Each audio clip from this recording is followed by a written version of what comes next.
Welcome back to my channel Amrutha vlogs. అందరూ ఎలా ఉన్నారండి? నేనైతే చాలా బాగున్నాను. అదేంటంటే పూణేకి వెళ్తున్నాం మా వదిన ఇంటికి. ఎవరికి తెలియదు అనమాట, సర్ప్రైజ్ గా వెళ్తున్నాం. సో మీరందరూ చూసి ఎంజాయ్ చేస్తారనుకుంటున్నాను. మేము ఎలా సర్ప్రైజ్ ఇచ్చామో మా ట్రావెలింగ్ వ్లాగ్ అంతా ఈ వీడియోలో ఉంటది. సో చూసి ఎంజాయ్ చేయండి. నచ్చితే like, share and subscribe.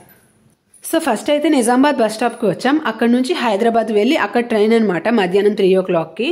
So ఆ రోజు మా వెడ్డింగ్ యానివర్సరీ అవడం గుడికి వెళ్ళేటప్పటికి చాలా లేట్ అయిపోయింది. పోనీ మేమేదో టైంకి వెళ్ళామనుకున్న బస్ కూడా చాలా లేట్గా తీసాడు అండ్ ఫుల్గా ట్రాఫిక్ ఉంటుండే. సో సక్సెస్ఫుల్గా ట్రైన్ అయితే మిస్ అయిపోయాం. ఇంకా రిటర్న్ వచ్చే ప్లాన్ లేదు, పక్కాగా వెళ్ళాలని ఫిక్స్ అయ్యాం. సో అందుకని చెప్పి బస్ స్టాప్కి వెళ్ళి అక్కడ టికెట్ తీసుకున్నాం పూణేకి.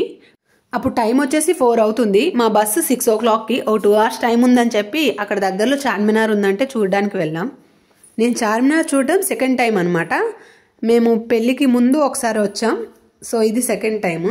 సినిమాల్లో చూపించినట్టు ఎప్పుడు ఇక్కడ జనాలు ఉంటూనే ఉంటారు.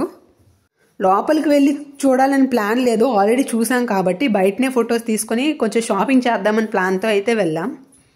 చార్మినార్ దగ్గర బ్యాంగిల్స్ బాగుంటాయంటే చూసాం, బట్ ఒక్కొక్క దగ్గర ఒక్కో రేట్ అనమాట.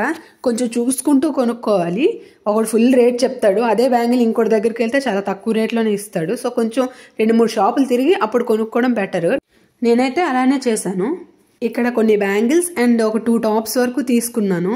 ఒక్కో టాప్ 500 పడింది. చాలా వర్త్ అనిపించింది, చాలా బాగున్నాయి. అసలు చాలా జనాలు ఉంటారు కాబట్టి కొంచెం చూసుకుంటూ కొనుక్కోవాలి. చాలా డ్యామేజ్డ్ ప్రొడక్ట్స్ ఉంటుంటాయి. కొంచెం టైం తీసుకుని చూసుకుంటూ కొన్నిదైనా మంచిది కొనుక్కుంటే బెటర్. బ్యాంగిల్స్ అయితే సీరియస్గా చాలా బాగున్నాయి, కాకపోతే చాలా రేట్ చెప్పాడు.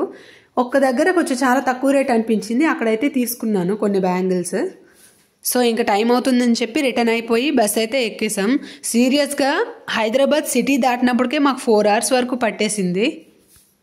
కుల్దీప్ అయితే పెద్దగా అల్లరి చేయలేదు, కొంచెం సపోర్టివ్గానే ఉన్నాడు. ఫుడ్ తిని బజ్జున్నాడు చక్కగా. ఈవినింగ్ 6కి ఎక్కాము బస్సు. మార్నింగ్ 7 అయింది పూణే రీచ్ అయ్యేటప్పటికి.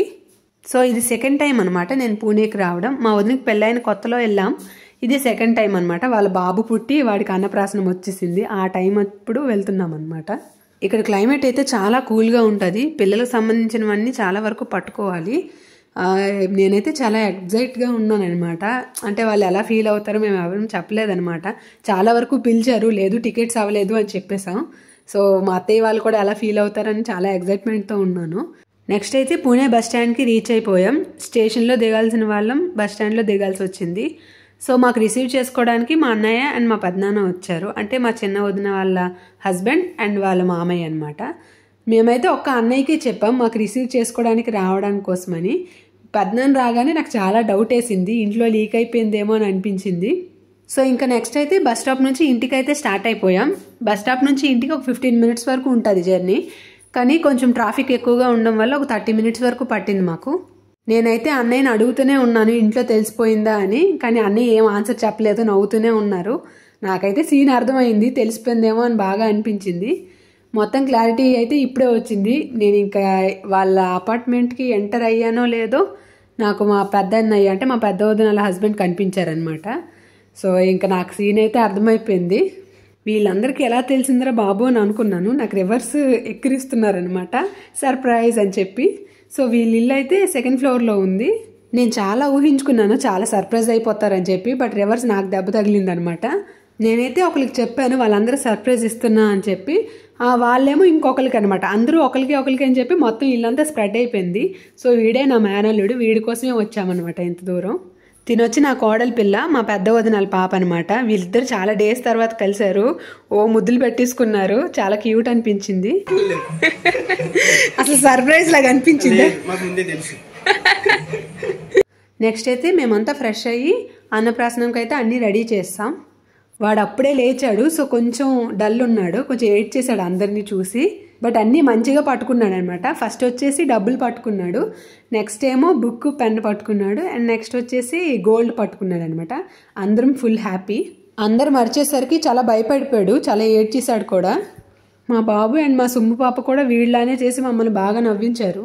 నెక్స్ట్ అయితే రైస్ని కొంచెం కొంచెంగా పెట్టాం. ఫస్ట్ తినలేదు, తర్వాత కొంచెం స్వీట్నెస్ తగలడం అలా కొంచెం తిన్నాడు. సో అలా అయితే కంప్లీట్ అయింది అన్నప్రాసనం. సో ఇలా నేను ఒకటి అనుకుంటే ఇంకోటి అయింది, బట్ చాలా హ్యాపీ అందరం. ఇలా అందరం ఎప్పుడు కలుస్తామో తెలియదు, ఒక్కొక్కరు ఒక్కో ప్లేస్లో ఉంటాం కదా.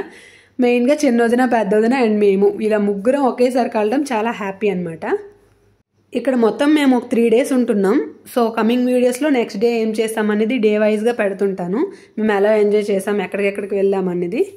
సో అంతవరకు please like, share and subscribe to my channel. మీరు సబ్స్క్రైబ్ చేసి లైక్ చేయడం వల్ల మాకు ఇంకా వీడియోస్ చేయాలనిపిస్తుంది. So do like, share and subscribe.